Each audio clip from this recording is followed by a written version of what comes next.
uma semana abençoada. Minha semana foi muito boa, graças a Deus. Tenho muito a agradecer ao Senhor por tudo que Ele fez em nossas vidas essa semana. A gente estava vindo para cá e os meninos estavam vendo todo o movimento do Halloween, né? E eles só porque nós não festejamos isso. Aí a nossa resposta, né, porque ele vê todas as crianças, é porque nós não celebramos a morte, mas celebramos a vida de Cristo. Hoje ele vive e reina para todo sempre. E que seja hoje esse desejo do seu coração, celebrar a vida de Cristo na sua vida. Porque através da morte dele, nós fomos resgatados. E através da sua ressurreição, nós fomos levados para o reino do Filho do seu amor, como diz a Bíblia. Nós somos filhos de Deus. Fizemos parte com Ele na sua morte e fazemos na sua ressurreição, na sua vida. E é isso que nós celebramos hoje, amém? Vocês estão prontos para celebrar a vida de Cristo hoje?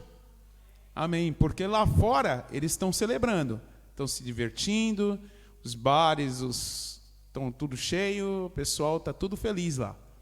A gente não pode estar triste aqui dentro. É verdade? Verdade, né? Então vamos fazer o seguinte, vamos ficar em pé todo mundo?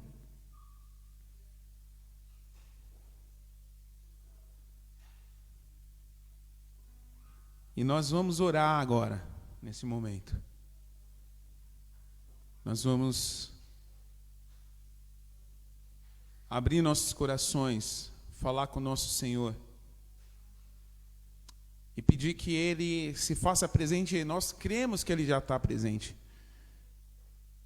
e que Ele vá falar conosco. Creio que Ele vai falar com você hoje. Esteja atento, abra o seu coração para que você sinta a presença do Senhor e que Ele fale contigo. Feche os seus olhos, por favor.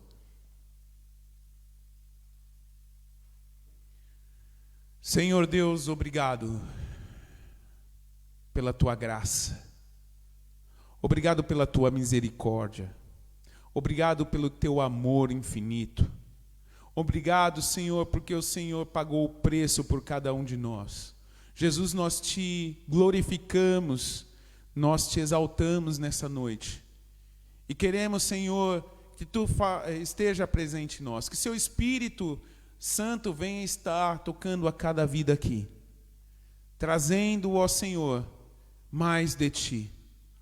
Que cada um que entrou nesse lugar não saia triste, não saia com seus problemas em foco, mas que saiam com a solução em foco, com a solução no coração, que é Jesus Cristo, que é o Senhor, e é saber que o Senhor Deus está no controle de todas as coisas, independente da nossa situação.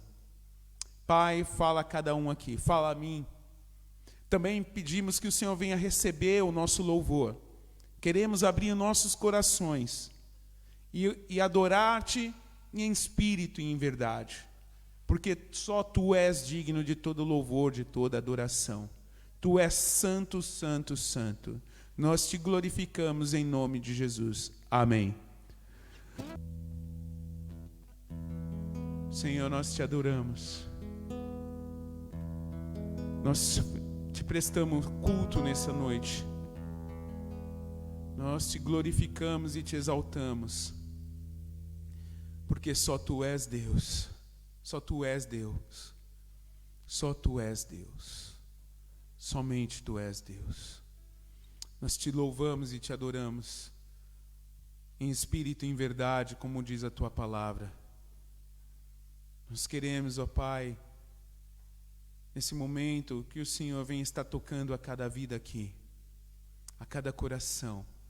Espírito Santo, vem e enche esse lugar, encha cada um, encha cada ser aqui, para a honra e glória do Seu santo nome, para que o Seu nome seja proclamado e exaltado para sempre. Aleluias, glórias ao Seu santo nome. Amém, queridos? Que o Senhor venha estar abençoando o seu você durante esse culto, que você seja abençoado, cheio do Espírito Santo. Amém? Pode sentar. Gostaria de convidar meu irmão Vinícius.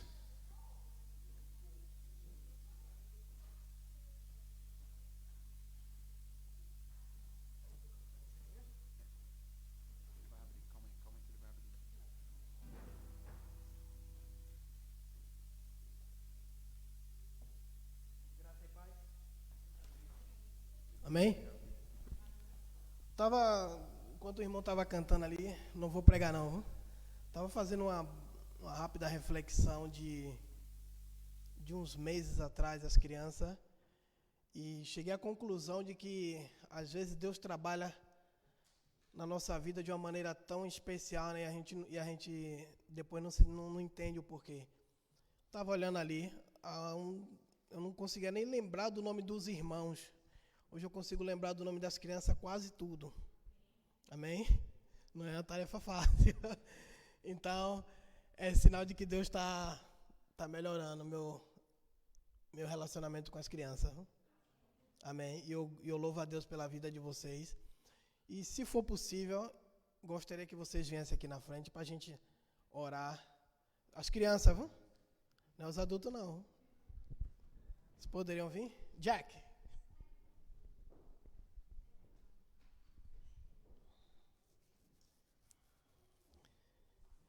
Queria pedir aos pais num ato de fé, num ato de amor a essas crianças, que estendesse a mão de vocês para que pudesse abençoar a vida dessas crianças junto com os professores, porque não é fácil fazer um trabalho com criança, cada criança tem seu jeito de ser, então vamos pedir a Deus que o Senhor abençoe essas crianças e dê sabedoria aos professores, amém? Senhor, meu Deus e meu Pai, aqui estamos, Senhor, mais uma vez em Tua presença, meu Deus, para pedir a Tua intervenção pela vida dessas crianças, meu Deus, para pedir que o Senhor seja o centro da atenção na vida delas, que não sejam seduzidos pelo mundo, meu Deus, que eles possam ter discernimento, crescer, meu Deus, no discernimento da Tua palavra, entendendo que só Tu és Deus, que só Tu és soberano, Senhor, e com toda humildade, meu Deus, que assim diz a Tua palavra. Te pedimos também, meu Deus, pela vida dos professores, que eles possam ser sábios, que eles possam ser mansos, meu Deus, que eles tenham discernimento para educar essas crianças, para andar no caminho do Senhor. E que os pais também, meu Deus, possam ser luz, meu Deus, com sabedoria, com palavra, com ensinamentos, tudo aquilo, meu Deus, que vem de Ti, Senhor. E aparta essas crianças do caminho do inimigo, meu Deus.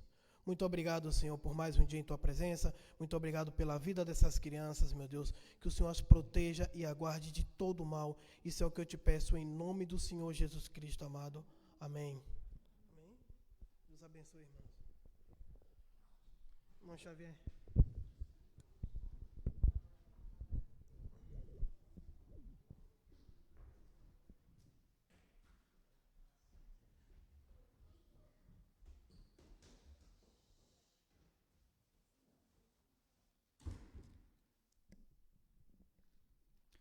Boa noite a todos e a paz do Senhor. Feliz de ver vocês aqui mais uma vez, feliz de estar com vocês aqui nessa noite. Queria desde já agradecer a presença dos visitantes, acho que é a primeira vez que vêm, pelo menos eu não os vi aqui antes, né? Sejam bem-vindos, né? Essa Igreja Batista London. Sejam bem-vindos, sintam-se em casa. Meu nome é Xavier, eu não sou o pastor dessa igreja, não. O pastor dessa igreja é o pastor Ricardo Floriano. Não está aqui presente hoje, mas ele é o pastor dessa igreja. Fiquem à vontade, sejam bem-vindos. Depois queria pedir para os irmãos, no final do culto, cumprimentá-los e dar aí um caloroso, não posso nem dizer um caloroso abraço, porque é época de coronavírus, né? Posso até ser processado se eu disser isso, mas que os irmãos deem boas-vindas aí, sintam-se em casa. Amém? Eu sou o pregador dessa noite, pela graça, né, e misericórdia de Deus. Espero que Deus possa me usar E meu desejo é que eu seja meramente um instrumento aqui. Já vai ser uma honra para mim ser meramente um instrumento, né, nas mãos de Deus, para que Deus use os meus lábios, para que eu não fale nada de mim, que não seja nada do meu achismo, nada do meu pensamento, mas que seja a palavra de Deus na minha vida e na vida dos irmãos também. E meu desejo essa noite é que Ele possa falar com cada um de vocês. Quero também aqui mandar um abraço, né, para o Carlão, a Thaísa, que completou aí a zona de casamento, né? Você falou que a Thaísa vem te aturando aí nesse tempo, né? 17 anos, parabéns. Quer dizer, eu vou ver se eu chego lá também, né? Peço a Deus, o Luciene me ature aí mais uns anos, né? E parabéns. Deus abençoe vocês grandemente, né? A família que tem nos ajudado muito aqui. E que Deus seja com vocês para sempre. Amém? Antes de começar essa pregação, eu gostaria de fazer uma oração e pedir também para que os irmãos já ficassem também em espírito de oração, amém? Para que Deus, mais uma vez aqui frisando, para que Deus fale aos nossos corações, amém? Senhor Deus e Pai, graças te damos a Deus por mais uma vez, ó Pai, podermos estar aqui na Tua casa de oração. Obrigado a Deus porque um dia o Senhor nos salvou, mais uma vez, ó Pai, quero dizer, obrigado porque um dia o Senhor nos salvou, nos resgatou, ó Pai, de um lamaçal de pecado, ó Pai. Obrigado porque o Senhor tem sido o nosso refúgio, a nossa fortaleza, ó Pai, em tempos de angústia, em tempos difíceis, tempos de pandemia, tempos de, muitas das vezes, de desemprego, tempos de adversidade. O Senhor sempre se fez presente em nossas vidas. Obrigado pelo Teu amor, obrigado pelo Teu carinho, obrigado porque o Senhor se importa conosco, mesmo sendo nós tão pequeninos, ó Pai, tão insignificantes às vezes. O Senhor nos ama, o Senhor se preocupa conosco. Fala, ó Pai, eu lhe peço, ó Deus, eu te imploro, fala aqui com os Teus servos essa noite, ó Pai. Usa-me, ó Pai, para que o Senhor venha falar com eles, abençoá-los, ó Pai, porque o Senhor tem pressa em abençoar, ó Pai, os Teus filhos, o Senhor tem pressa em socorrer os Teus filhos, o Senhor tem pressa em ajudá-los, ó Pai, porque o Senhor também é o Deus que age na emergência, o Senhor é o Deus que nunca falha. Obrigado pelo Teu amor, eu te agradeço, em nome de Jesus. Amém. Bom, vou estar aqui fazendo referência aqui a umas passagens bíblicas, vou pedir ali pessoal aí do som, né, Juninho e Jonas, se pudesse me ajudar um pouco em algumas passagens bíblicas. Eu gosto sempre de usar ali, né, projetor, porque as letras são maiores, bom para mim também. Gostaria de pedir que vocês pudessem colocar aí em Romanos 3:23. Já está lá. Porque todos pecaram e destituídos estão da glória de Deus. Essa é uma passagem muito, muito conhecida. Muito conhecida. E só lembrar para os irmãos, né, que hoje, não sei se alguém sabe ou se lembra, que às vezes é fácil esquecer tanta coisa aí hoje em dia, né, na cabeça da gente, as pessoas acabam esquecendo. Hoje é dia da reforma, né, protestante. É Halloween, não. Dia da reforma protestante. E a pregação hoje tem um pouco a ver também com essa reforma, não é? E essa reforma foi 31 de outubro de 1517, se minha memória não me falha aqui agora. Data marcante. Então, por que eu pedi? Para que abrisse ali em Romanos 3:23, né? Que ali que diz que todos pecaram. Isso inclui, né? Inclui a gente também. Nós somos fruto desse pecado original, né? Do primeiro homem, né? Adão, que pecou e caímos. Então, nós pecamos, nós caímos, fomos destituídos da glória de Deus, nós nos distanciamos de Deus. Primeiro, queria mencionar um pouco, né? Falar um pouco sobre o que é pecado. Diz a tradução no seu original que pecado significa transgredir a lei.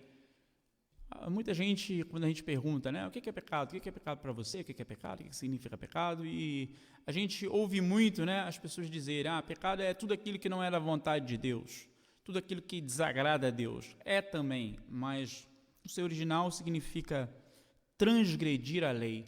E a lei de quem? A lei de Deus. Então, o pecado é transgredir a lei. O homem transgrediu a lei de Deus. Adão transgrediu a lei de Deus. E depois vem Moisés, com as leis, e os homens transgrediram a lei de Deus. O homem parece ter uma facilidade imensa de transgredir leis. E quando a gente vai pregar o evangelho, não é, para alguém que não é do meio cristão, não é cristão evangélico ou cristão de um tipo de religião, não é cristão católico, não é cristão de nenhuma dessas denominações, ele tem dificuldade, essas pessoas têm dificuldade em entender, né? Falar, mas pecado, eu não faço nada de errado, assim, eu não mato, eu não roubo, é o que a gente costuma ouvir muito, eu não mato, eu não roubo, eu não engano as pessoas por aí, eu não estupro, eu não cometo graves delitos, mas as pessoas têm também a dificuldade de entender esses reinos que existem. Uma vez aqui na minha pregação eu citei que nós estamos no meio de reinos, né? Nós vivemos no reino de quem? No reino dos homens, né? Nós somos seres humanos, vivemos no reino dos homens, mas sabemos que existe um reino das trevas, o reino dos céus, o reino de Deus. Então, no reino de Deus, essas pessoas, no reino aqui dos homens, é verdade o que eles dizem, não cometeram grandes delitos, não mata, não rouba, não, né, paga os seus impostos. Mas no reino de Deus, tem aí coisas consideradas seríssimas, não é? Como o adultério, mentir, não guardar, né, o dia do Senhor.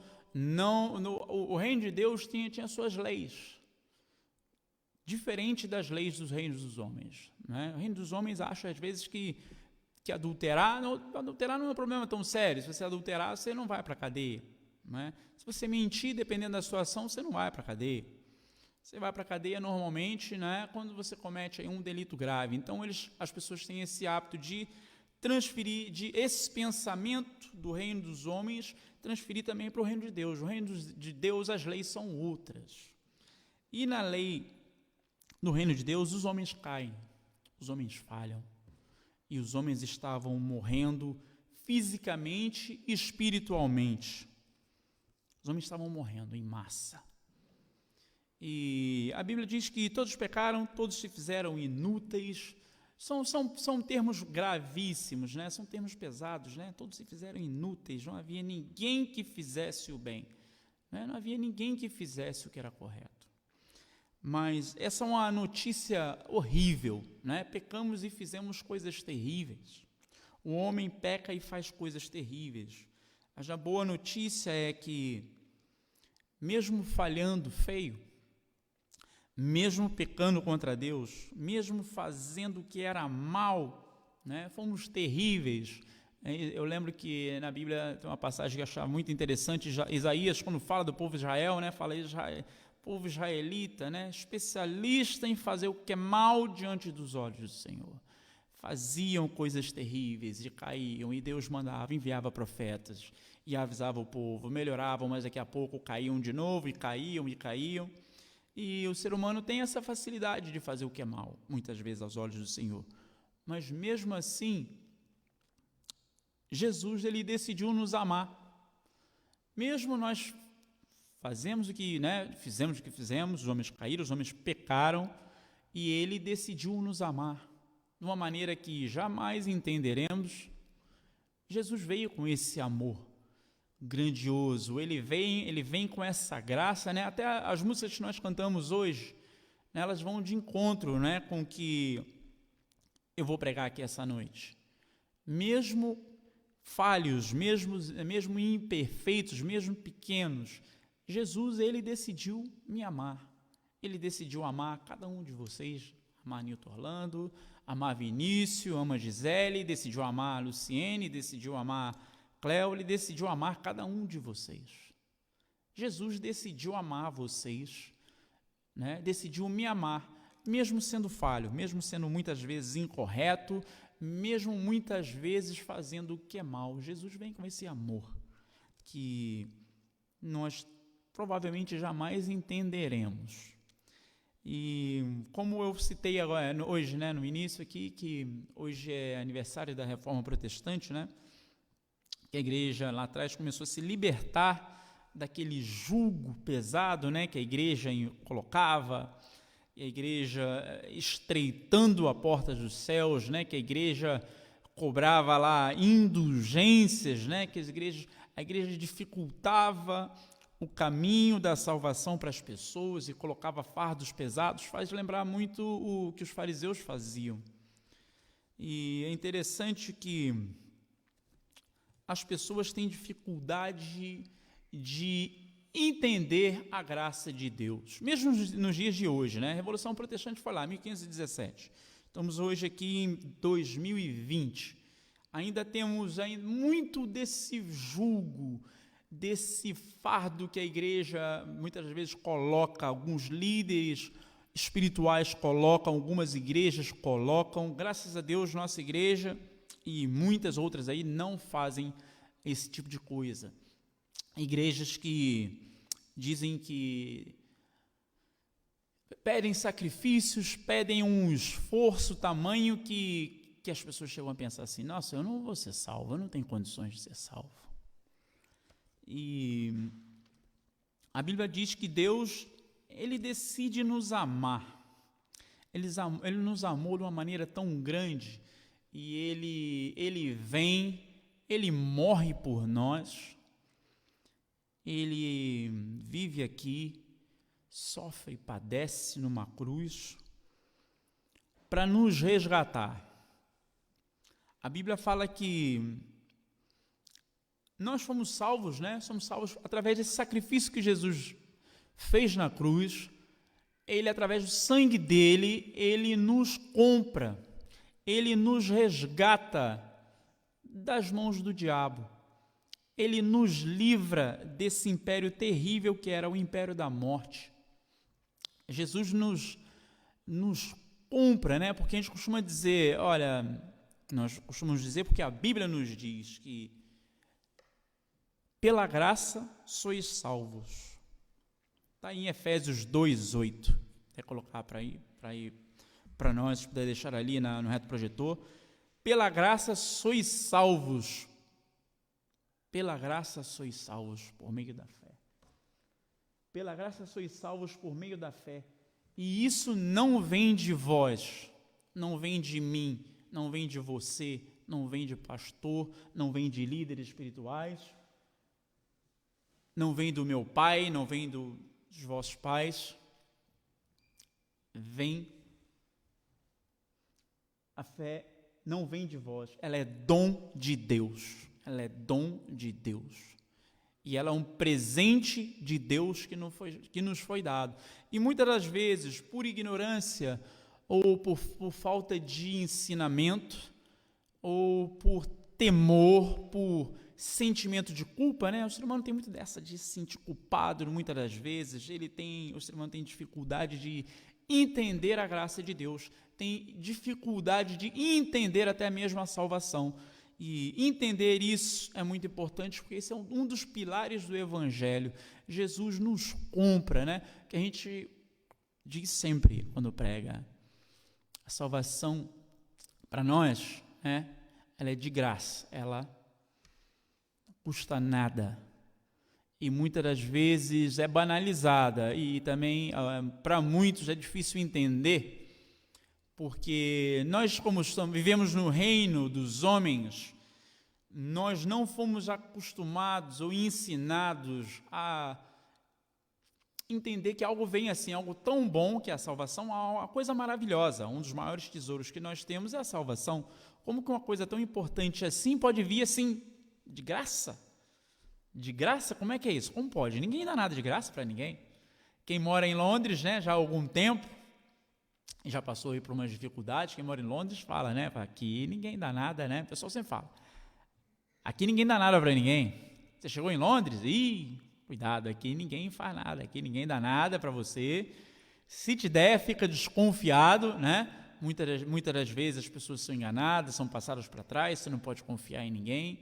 Não só em Londres, mas outras partes do mundo, né? Quando vem alguém te oferecendo algo muito bom, fica logo desconfiado. Você fica desconfiado, mas tudo que tem valor sempre tem um preço muito alto. Tudo que tem muito valor, ninguém dá algo que tem muito valor assim do nada. Alguém vem aí, vou chegar para a irmã Cléo, tem aqui uma mansão, toma. Chegar aí para a irmã Luciana, tem aqui, tem um carro aqui, 0 km, último modelo aqui da BMW, tá aqui, é teu. Chega lá para o Milton Orlando, né? Então não gosta de um Mercedes. Tem lá um Mercedes aqui, o mais bonito que tem. Toma aqui, isso aqui é teu. Eu garanto que vocês vão ficar desconfiados. Porque a gente vive num mundo em que nada é dado. Nada é dado. Assim. Nesse mundo que nós vivemos, tudo vem com muita luta, vem com muito esforço, vem com muito sangue, muita dor, muito suor. E a gente já tem isso incutido na nossa mente. Se você quiser ter alguma coisa, você vai ter que lutar muito, você vai ter que se esforçar muito, e muitas das vezes você vai ter que contar com a sorte ainda, para alguém te ajudar, te colocar naquele lugar certo, você está na hora certa, no momento certo, com a pessoa certa, e porque vivemos nesse mundo em que temos que fazer muito, muito esforço para conseguir algo. Por exemplo, quando você quer vir aqui para Londres, você tem que fazer um certo esforço, você tem que gastar dinheiro, você tem que fazer contato, você tem que conhecer alguém lá, você tem que juntar dinheiro, você vai pagar aluguel, você vai pagar isso, você vai pagar aquilo, você vai precisar arrumar emprego. Não é fácil. Você quer comprar uma casa? Você tem que juntar muito dinheiro. Você quer qualquer coisa que você quer conseguir, não só materialmente. Pai que quer, vamos dizer, que o filho ele ande naquele caminho ali que ele está ensinando, ele tem que gastar tempo com o filho, ele tem que ensiná-lo. As coisas são difíceis para nós. As coisas são muito difíceis. Mas essa regra aqui, desse mundo de dificuldade, de esforço, de suor, essa regra não vale para, quando se diz aqui, em relação à salvação, porque ela é de graça, a salvação é de graça para nós, não pagamos nada por ela. E eu gostaria de dizer também para os irmãos essa noite, e para aqueles que nos assistem aí pela internet, bom saber que tem lá pessoas que nos assistem, as pessoas têm dito, né? Olha, eu assisti lá, eu vi a pregação, eu vi o vídeo, bom saber que vocês nos assistem. Então, para vocês que estão nos assistindo, a salvação é de graça para nós, não nos custa nada. E muitas das vezes as pessoas ficam desconfiadas como algo tão bom pode ser assim de graça. Não precisa fazer nada, irmão Xavier? A Bíblia fala que ela é de graça para nós, mas ela custou caro para alguém. Ela custou muito, muito caro para uma pessoa. Ela custou caro para alguém. E muitas das vezes o diabo, né, ele vem com essas doutrinas falsas que fala, não, isso não é bem assim, como aconteceu mesmo com Paulo, explicava lá para os primeiros cristãos, né, vinham lá muitos que tinham ainda, estavam arraizados ainda na lei, e falava assim, não, mas só o sacrifício de Cristo não é suficiente para nos salvar. E Paulo, não, o sacrifício dele é suficiente, sim senhor. Existe ainda hoje, infelizmente, esse pensamento de que, não, mas ainda não, você está salvo, mas eu estou salvo, mas eu tenho que fazer isso, eu tenho que fazer aquilo, eu tenho que fazer aquilo outro. Irmãos, nós não podemos fazer nada que possa contribuir para a nossa salvação. Isso às vezes é difícil para que muitos entendam. Nós não podemos colaborar para a nossa salvação. Jesus pagou, ele morreu. E vamos dizer que a moeda para esse pagamento foi o sangue de Jesus.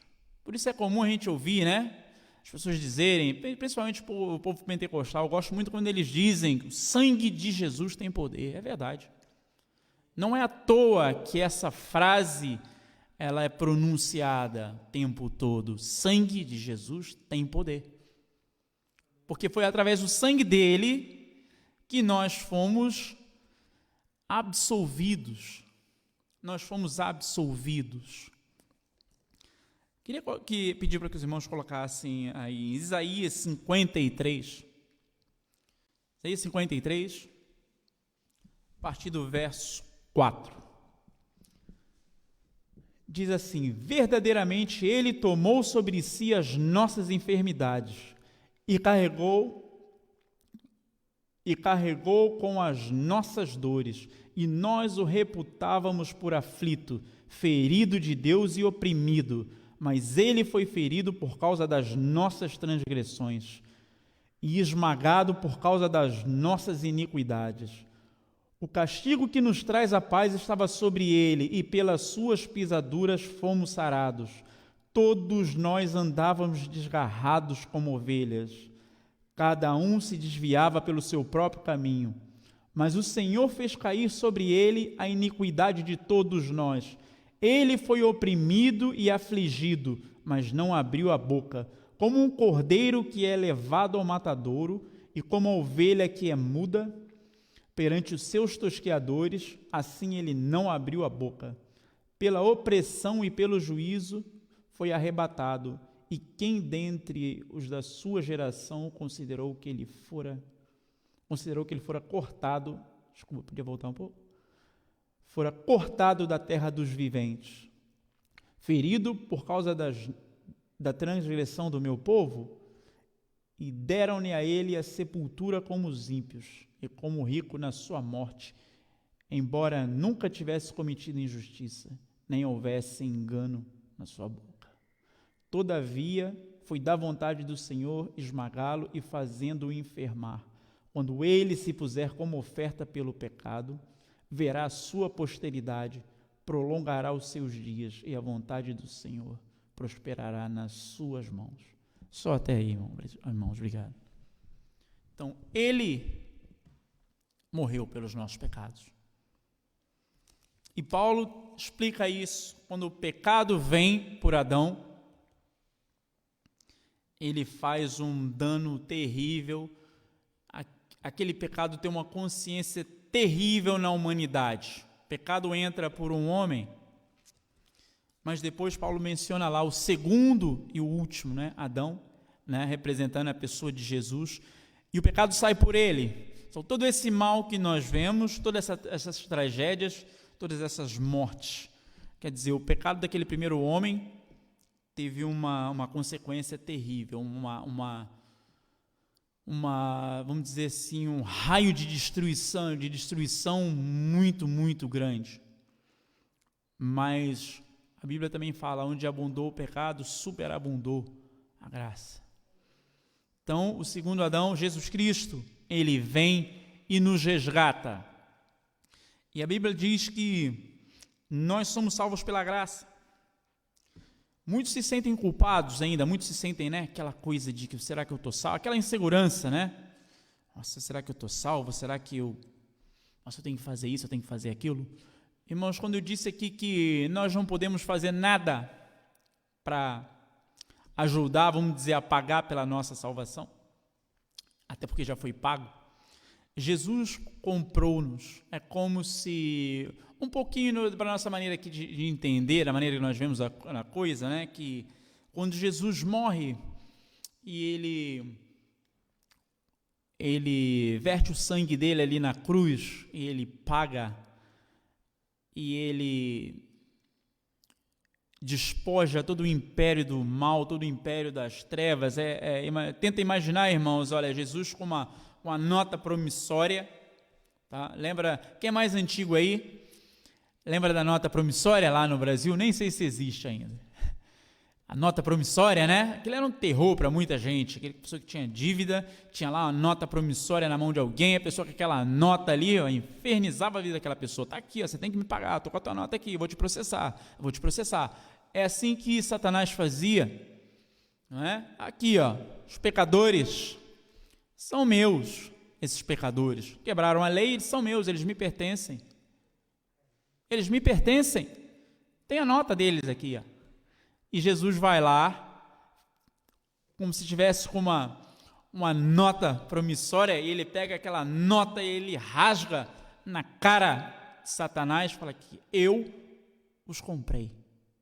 Eles são meus. Você nunca mais vem aqui para dizer que ele vos pertence. Eles são meus. Eu cuido deles. Eu sou o pastor deles.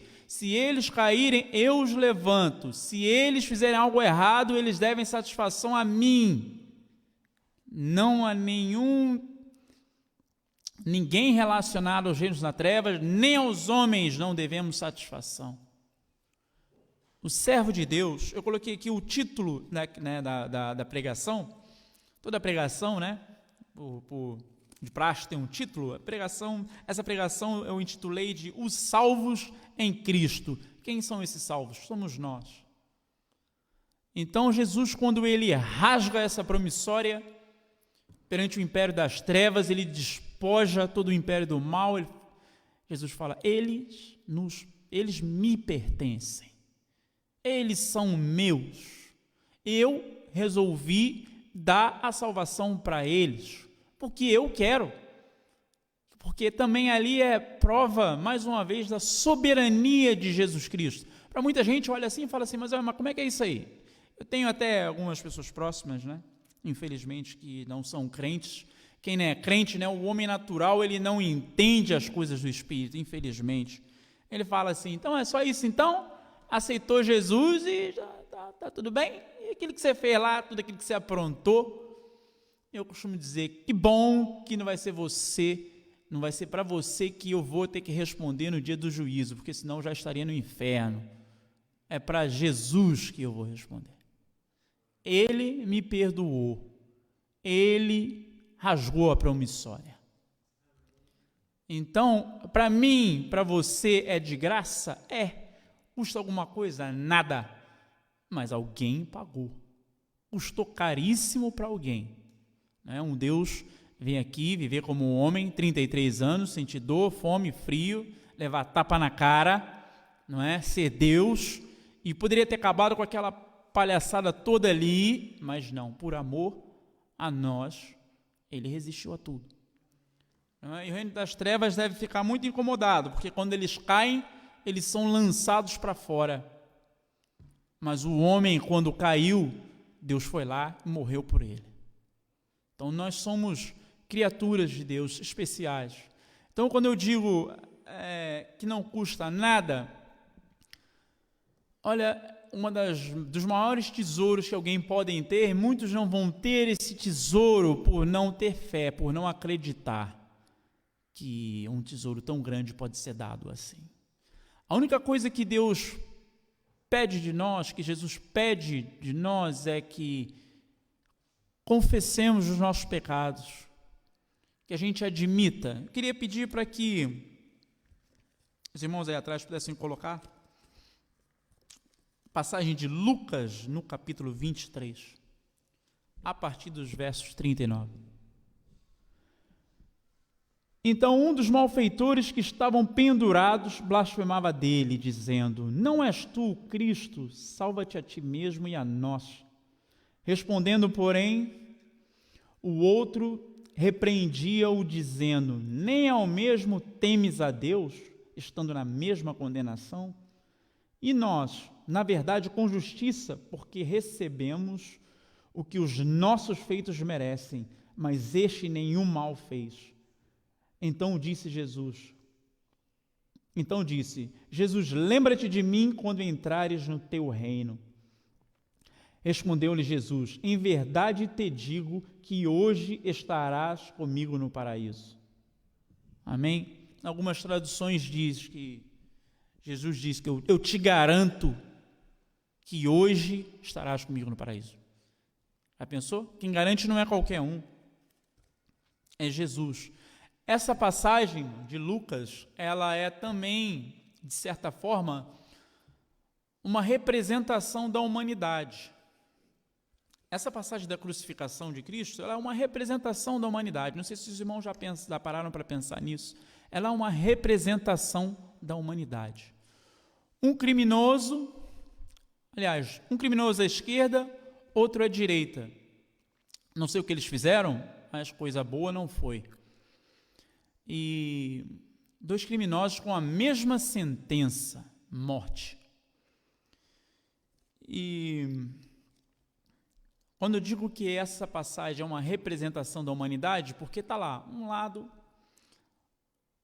o criminoso da esquerda que blasfema, E esse criminoso da esquerda, ele é um mundo, ele é uma representação do mundo, que blasfema, que não confia em Jesus, que não acredita em Jesus, que acha que não é possível que Jesus possa salvá-lo. Esse criminoso, ele é um mundo. Ele é um mundo. Ele é um mundo que não reconhece Jesus como Senhor, é um mundo que não se curva diante de Jesus, mesmo estando ali nos últimos minutos de vida. Arrogante, com ódio ainda, com mágoa, com ódio, com revolta, não se curva e morre. O outro criminoso, o da direita, ele confessa, né, ali a Jesus, ele admite, ele olha e diz ao outro, olha, nós estamos aqui porque nós merecemos. Nós merecemos. Então ele tinha consciência daquilo que ele tinha feito e provavelmente a consciência de quem ele era. E ele pede a Jesus, mestre, lembra-te de mim. Repreende o outro, né? E ele pede, lembra-te de mim. Aquele criminoso lá, ele representa nós, os crentes. Porque também, como eu disse aqui no início, pela lei de Deus que foi transgredida, aquela lei, a pena para aquela lei era a morte. Nós transgredimos essa lei. No reino dos homens, se você comete um crime, ainda que você confesse, você ainda vai ser preso. Você ainda vai ser preso, mesmo você confessando. Confessar um crime não quer dizer que você vai ser livre, vai ter ali impunidade. Não, você vai ter uma pena para aquele crime. O máximo que pode acontecer com você, você vai ter sua pena reduzida. Mas ainda assim, você vai pegar muitos anos de prisão, dependendo do que você fez. E é interessante que Jesus, ele não reduz a nossa pena, mesmo depois da confissão. Quando você confessa com os seus lábios que é um pecador, que não merece, quando eu digo aqui, né, alguns irmãos riem quando eu falo, né, que eu sou fuleiragem. O Vinícius uma vez comentou aqui, né, e rio, né, falando aqui, Jesus Xavier diz que é fuleiragem, eu falo mais uma vez aqui, eu sou fuleiragem, que eu brinco com ele, eu uso esse termo, né, lá do Rio de Janeiro, acredito que muitas partes do Brasil também, eu uso essa expressão, quer dizer que, quando eu digo eu sou fuleiragem, quer dizer que eu não sou bom, eu não merecia. O fato de eu estar aqui é misericórdia de Deus. Então, quando a pessoa ela confessa que Jesus é só Ele, que Jesus foi quem pagou por Ele. Então, entender o Evangelho é entender que você não é bom, eu não sou bom, eu não sou bom, mas Jesus me amou de uma forma que eu jamais entenderei. Eu não sou bom.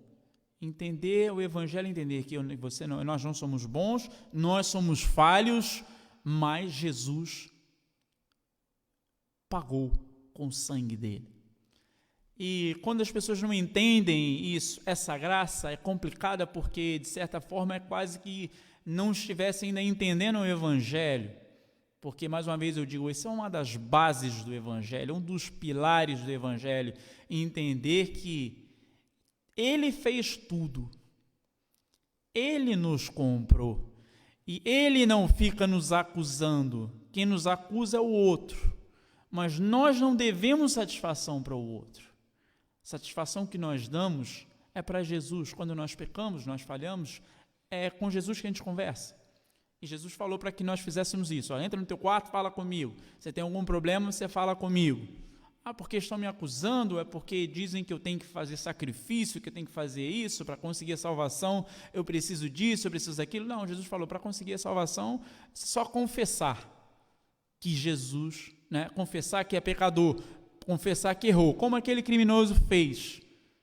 Eu merecia a cruz, como eu merecia a cruz, como ele falou, ele merecia, eu também merecia condenação, mas Jesus pagou por isso. Nós fomos absolvidos.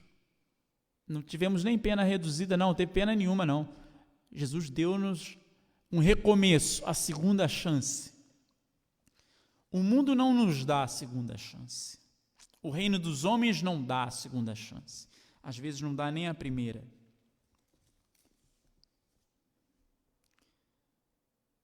É só a Ele que a gente deve satisfação. É só a Cristo que a gente deve algo. E a Ele que nós devemos algo, Ele não fica nos cobrando.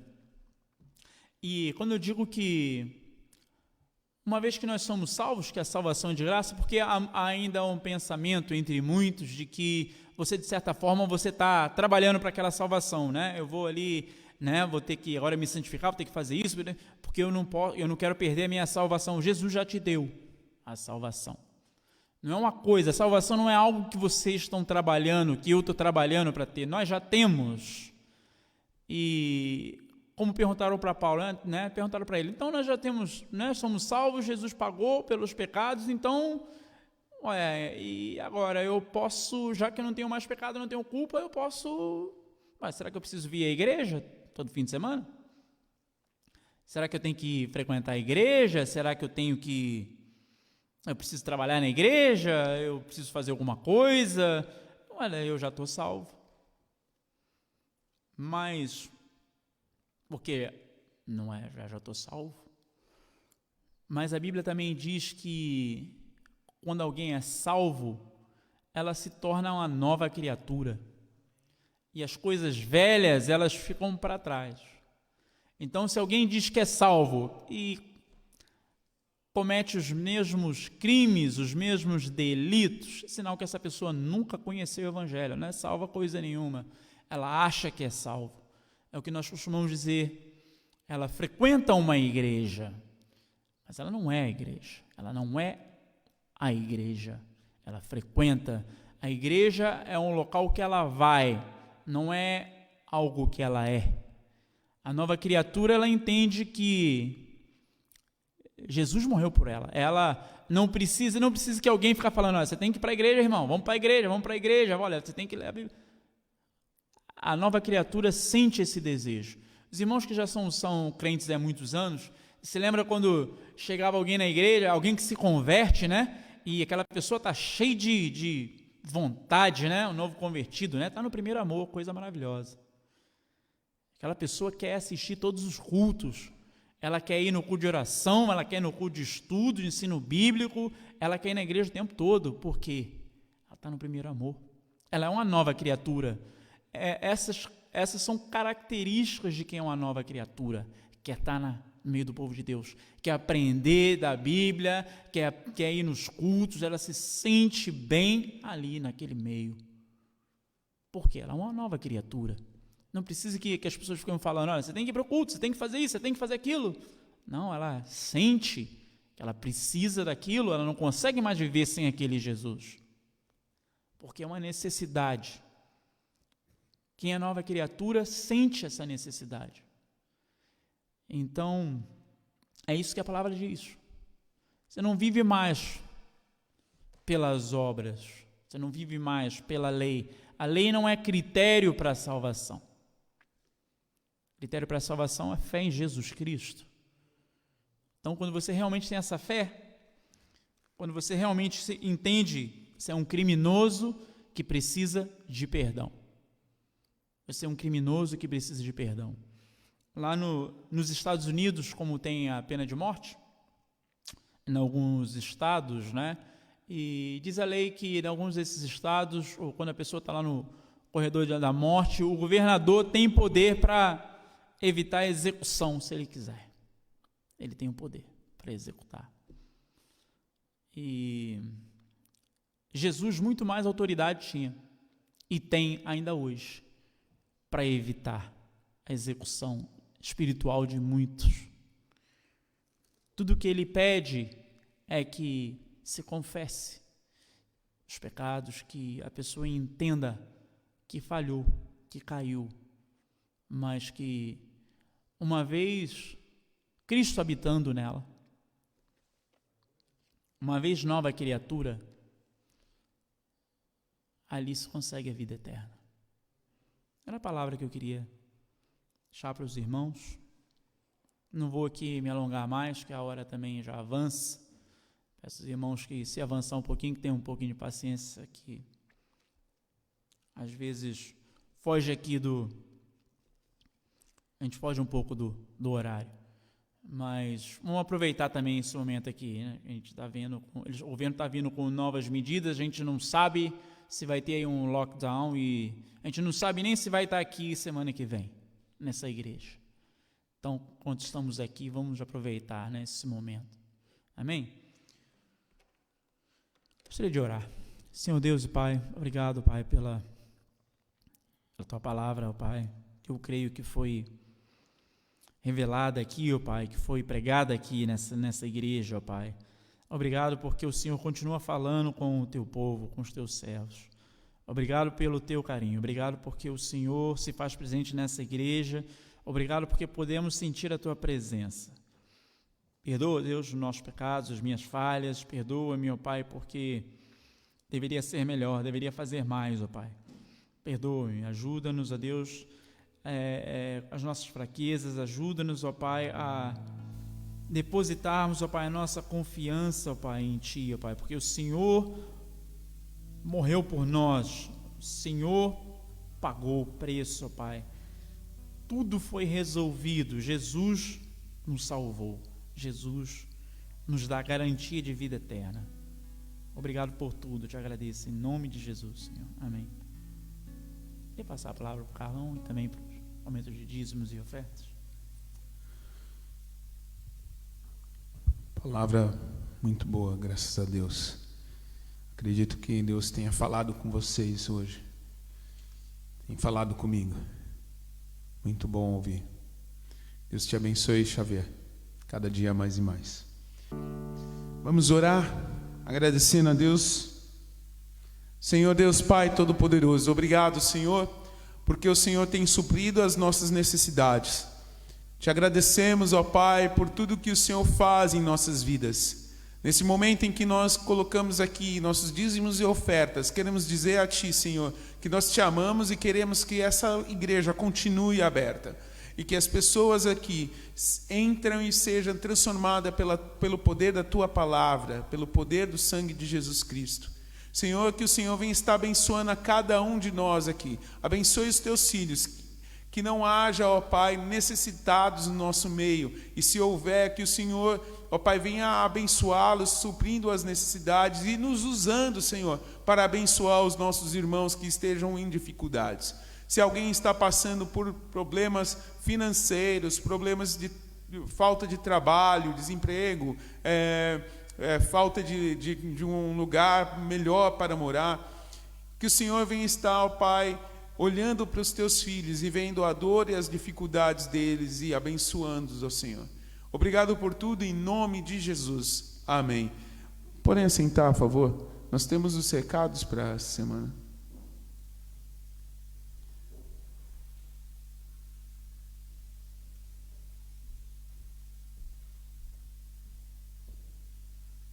Bom, os recados de hoje parecidos com da semana passada. Célula, quarta-feira, irmão Carlão, irmão Jair, 19h30? O meu é 19h30. Orar pelos enfermos, recuperação do nosso irmão Edson, para que ele esteja aqui antes até do prazo, né, que foi dado para ele. Orar pela família do pastor, orar por alguns irmãos que estão desempregados e continuar orando pelo filho do missionário Marcos, é o Iohan, nome dele, contraiu malária. Nós não temos notícias, não sei se alguém tem notícia, sabe, se já está bem, como está, mas que os irmãos continuem orando. E gostaria de pedir que os irmãos ficassem de pé.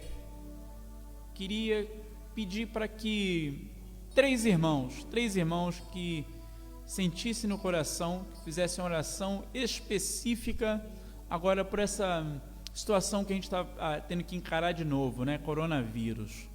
O governo fez um pronunciamento hoje, foi agora no horário do culto, não deu para ver, para saber quais são as medidas que vão ser tomadas, mas pedir para que Deus nos guarde dessa doença, desse vírus, para que isso passe, e pedir para que a igreja não feche outra vez, porque tem lá áreas, né, que eles falam lá fora que são consideradas essenciais. Essa é uma área que para nós é considerada essencial, para que não fechem a igreja de novo.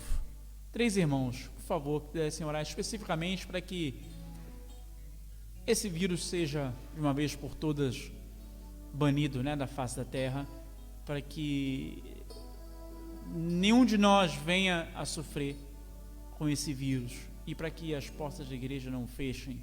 Amém? Amém.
Amém, amém. Glória a Deus. Em nome de Jesus.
Amém.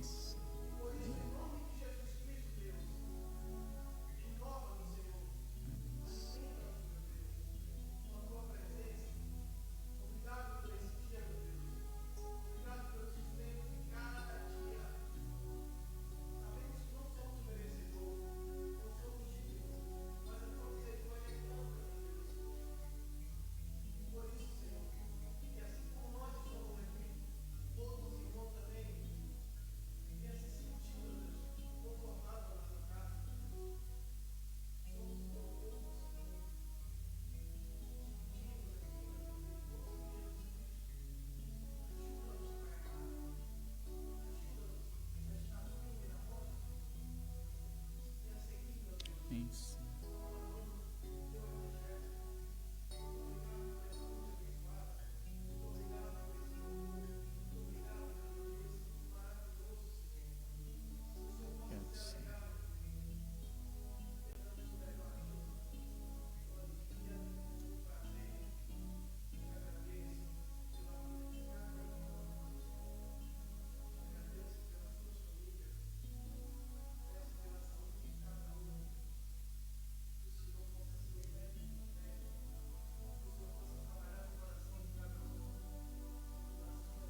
Amém. Amém, Jesus.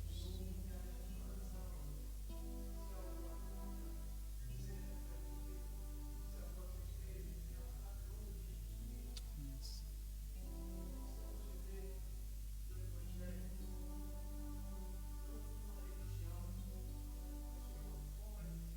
Amém.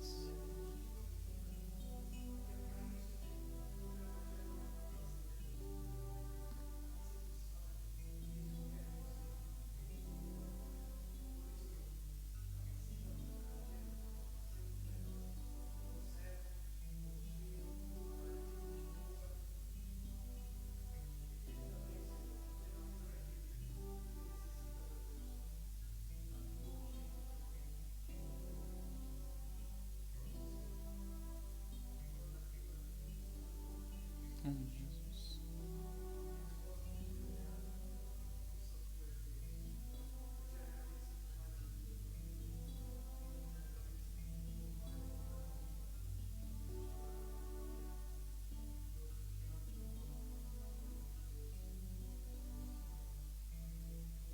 Amém.